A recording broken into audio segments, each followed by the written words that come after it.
シーブック・アノーの人生。シーブック・アノーは機動戦士ガンダム F91 の主人公です。劇中ではサナリーが開発した高性能モビルスーツガンダム F91 に登場し活躍しました。また機動戦士ガンダム F91 から10年後の世界を描いた機動戦士クロスボーンガンダムではクロスボーンガンダム X1 に登場し、主人公のトビアードナクスをサポートする兄貴的な存在として大きな存在感を放ちました。今回はそんなシーブック・アノーの人生について解説させていただきます。奇跡を見せてやろうじゃないか。シーブック・アノーは宇宙世紀王106に生まれました。機動戦士ガンダム F91 の舞台である宇宙世紀王123時点では17歳でフロンティア総合学園の工業科に通う高校生です。グライダーのジュニア王者という経歴を持ち、モビルスーツパイロットかせめて整備士としてマシンに関わりたいという夢を持っていました。シーブックは4人家族の長男で、父のレズリーはコロニー校舎で溶接工の仕事をしています。かつては材料工学の専門家として装甲の研究をしていましたが、家族との時間を大切にするために溶接工へ転職しました。一方、母のモニカはサナリーで地球連邦軍のモビルスーツ研究を行っており、 F91 の開発チームの一員としてバイオコンピュータの研究をしていました。10歳の妹リーズはまだ若いもののとてもしっかりしており、母から教わったあやとりが特技です。シーブックは仲間思いの性格で命を大切にする人物であり、命を粗末にする相手には敵味方問わず叱りつけることもあります。パイロットとしての評価も高く、高度な操縦技術とニュータイプとしての鋭い感性を持ち合わせています。シーブックが幼い頃、家族は新設中のコロニーフロンティア4に引っ越しましたが、母のモニカだけは仕事のためにフロンティア1に一人で住むことになりました。家庭よりも仕事を優先する母をシーブックは恨んでしまい、2人の関係はあまり良くありませんでした。なおシーブックの幼少期や高校生活などの日常的な場面については、現在ガンダムエースで連載中の機動戦士ガンダム F91 プリクエルで語られています。機動戦士ガンダム F91 の舞台である宇宙世紀王123頃は平和な時代が長く続いていました。しかしジオンのような強大な反抗勢力がいなくなったことで地球連邦政府の腐敗が進行しており、一部の特権階級のみが地球に暮らし始めたため、各コロニーの不満が高まっていました。そんな中、宇宙世紀王123 月6日、サイド4のコロニーフロンティア4の総合学園で学園祭が行われていました。学園のミスコンが開催され、同学年のセシリー・フェアチャイルドがシーブックの推薦により出場し、グランプリに選ばれました。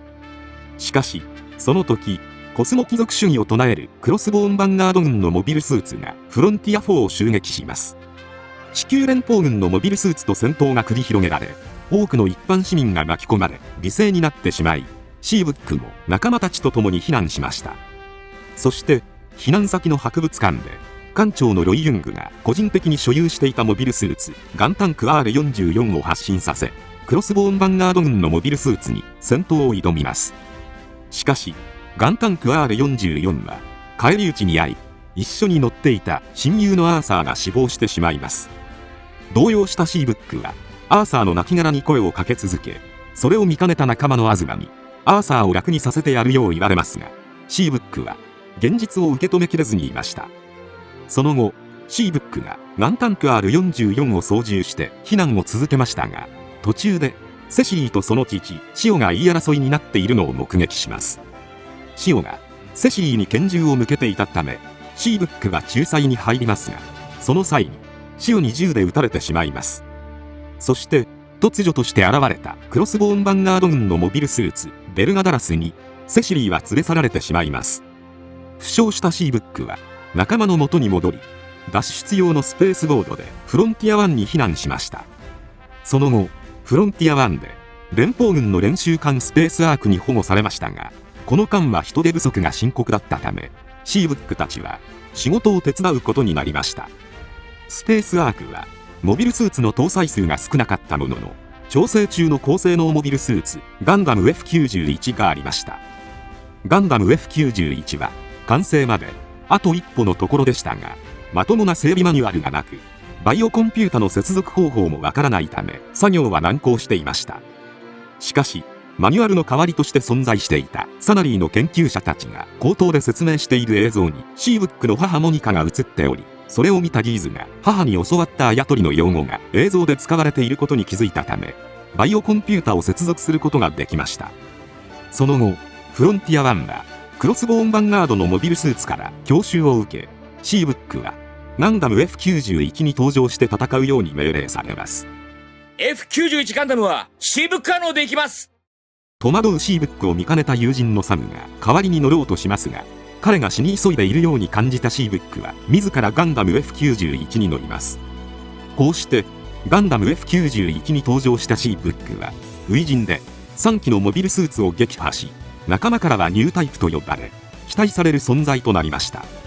その後クロスボーンヴァンガードに連れ去られたセシリーを探すため、シーブックは独断でフロンティア4に潜入します。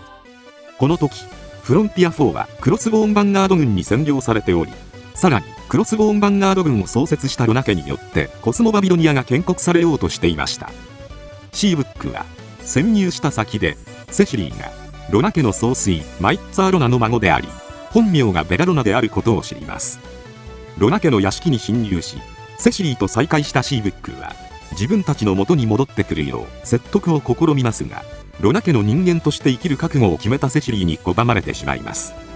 そして逃亡する途中でクロスボーンヴァンガード軍からの攻撃を受け、自分を助けてくれた父レズリーを死亡させてしまいます。父は最後に妻と子供たちへの思いを伝えて生き絶えました。シーブックはセシリーを連れ戻せず父も死亡させてしまったことに落ち込み涙を流しました。悲しみをこらえてガンダム F91 を操縦する中で、バイオコンピュータが自分のバイオリズムに合っていることを確信し、そこに母の存在を感じます。その後フロンティア1を攻めてきたモビルスーツビギナギナに乗るセシリーを発見し、彼女を説得して投降させることに成功します。さらに母モニカとの再会を果たし、妹と共に抱いていた母へのわだかまりを解消するなど、精神的にたくましく成長した姿を見せました。その後シーブックはセシリーと共に無人型殺戮兵器ラムを破壊し、巨大モビルアーマーラフレシアとの決戦に挑みます。ラフレシアにはセシリーの父カロッゾロナが登場していました。戦闘中カロッゾに捕らえられたセシリーは宇宙に投げ出され行方不明になってしまいます。しかしシーブックはガンダム F91 のスペックを限界まで引き出し、最大稼働モードを発動させます。そしてこの際の金属剥離効果によって質量を持った残像を発生させ、ラフレシアを翻弄して撃破しました。シーブックは宇宙に放り出されたセシリーを探そうとしますが、広大な宇宙空間で一人の人間を見つけることは容易ではありませんでした。しかし母モニカの助言を受けて、バイオコンピュータを通じて感能力を高めることでセシリーの存在を探知し見つけ出します。その後も地球連邦軍とクロスボーンヴァンガードの戦争は続きますが、セシリーがベラロナとして貴族主義を否定する演説を行ったことで、クロスボーンヴァンガードおよびコスモバビロニアは崩壊しました。それから約10年後、物語は機動戦士クロスボーンガンダムに移ります。セシリーはロナ家を継ぎ、ベラロナを名乗ってシーブックたちと共に処女航海へ出ましたが、爆破事故に巻き込まれました。しかしそれが木星帝国の謀略と知り、地球圏の支配を目論む木星帝国に対抗するため宇宙海賊クロスボーンヴァンガードを立ち上げます。こうしてシーブックは公式には死亡しているという立場から活動しやすくするためにキンケドゥーナウと名乗るようになりました。なおこれは家族に迷惑をかけないようにするためのシーブックなりの配慮ともされています。俺はセシリー・フェアチャイルドを取り返さなくちゃいけない。キンケドゥはクロスボーンヴァンガードのエースパイロットとしてクロスボーンガンダム X1 に登場し、戦果を上げていきました。本作の主人公はトビア・アロナクスですが、キンケドゥはトビアを支える人生の先輩として常にサポートしていきました。しかしそんなキンケドゥは元仲間であったザビーナ・シャルが狩るクロスボーンガンダム X2 回との戦いで隙を突かれ、機体のコックピット付近をビームサーベルで貫かれ、機体ごと大気圏に叩き落とされてしまいました。助かる余地がほとんどない状況ですが、キンケドゥはビームシールドを使って大気圏への突入を成功させました。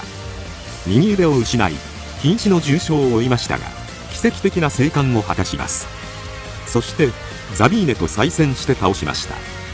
木星帝国との戦いが終わると、キンケドゥはシーブック・アノーに戻り、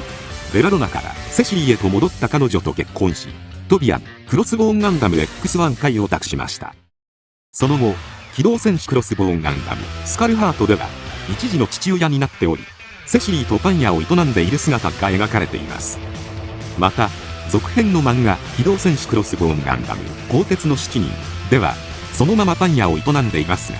第2子を得て平和に暮らしているシーブックを新たな戦いに巻き込みたくなかったトビアにより戦場に呼び戻されることはありませんでした。